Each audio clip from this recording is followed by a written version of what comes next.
ભારતભરમાં લવ જેહાદ, અવૈધ અતિક્રમણ અને ધર્માંતરણ તેમજ મહિલા જાગૃતિના કાર્યકર્તા સામાજિક કાર્યકર કાજલ હિન્દુસ્તાનીને કોંગ્રેસના કહેવાતા ગુંડા જાનથી મારી નાખવા તેમજ બોમ્બથી ઉડાડી દેવાની લાઈવ ધમકી આપ્યાની જામનગર પોલીસમાં આજથી 5 મહિના પહેલા લેખિતમાં ફરિયાદ કરવા માટે અરજી કરેલ તેમજ જામનગર એસપી પ્રેમસુખ ડેલુ સાહેબને રૂબરૂ રજૂઆત કરી જામનગર લોકલ ક્રાઇમ બ્રાન્ચ દ્વારા છેલ્લા 5 મહિના થયા તપાસ ચાલુ હોવાની વાત કરી ફરિયાદ દાખલ કરવામાં આવી નથી.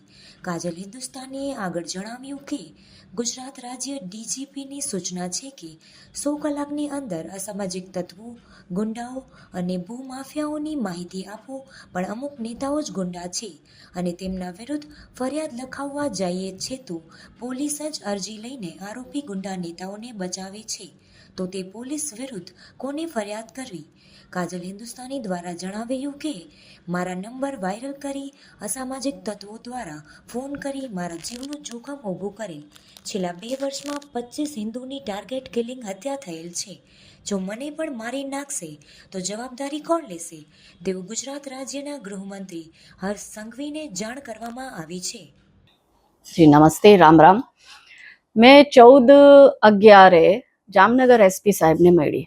જામનગર એસપી સાહેબને મેં બધા પુરાવા આપ્યા. મને ખુલ્લેઆમ ધમકીઓ આપે છે, ભડાકો કરીને ઉડાડવાની ધમકીઓ, મારા ફોન નંબર વાયરલ કરે છે ને ધમકી આપીને એમ કહે છે જેને જે કહેવું એક વાયરલ કરી નાખો, આને તો હું નહીં જ મૂકવામાં આવશે. ત્યારે હું સાહેબ પાસે રજૂઆત લઈને જાઉં છું કે સર આમાં મને પ્લીઝ હેલ્પ કરો, દોષીઓ ઉપર કાર્યવાહી કરો. 14/11 2024 પતી ગયું, 2025 ચાલુ થઈ ગયું, 2025માં બી માર્ચ મહિનો પણ પતવા આવ્યો છે. મેં થોડાક દિવસ પહેલા આરટીઆઈ કરી, આરટીઆઈમાં પણ મને આરટીઆઈ પીઆઈ સાહેબે પાછી બોલાવી. હું ગઈ, એમને મને એ જવાબ આપ્યો કે અમારી ઇન્વેસ્ટિગેશન ચાલુ છે. ક્રાઇમ બ્રાન્ચને જો ઇન્વેસ્ટિગેશન કરવામાં 4-4, 5-5 મહિના લાગે તો મને એમ લાગે છે કે આ તો આત્મચિંતન કરવું પડે ડિપાર્ટમેન્ટને કે આટલું લેથાર્જિક કેમ છે ડિપાર્ટમેન્ટ. શું કારણ છે કે ગુજરાતમાં ક્રાઇમ આટલા વધી ગયા છે? જ્યારે એક મહિલા સન્માન અને સુરક્ષાના વિષયમાં પોલીસ સેન્સિટિવ નથી થતી, એફઆઈઆર નથી લેતી. મારા જેવા મહિલાની જે સશક્ત છે, જે ભણેલી ગણેલી છે, જે સામાજિક કાર્યકર્તા છે, જે લવ જિહાદ, ભૂમિ અતિક્રમણ, ધર્માંતરણ, વક્ફ બોર્ડ, આ બધા વિષયોમાં ઘણા વર્ષોથી કાર્ય કરે છે. ને એવું નથી, મેં સરકારને બી એટલી જ મદદ કરી છે આ બધા વિષયોમાં.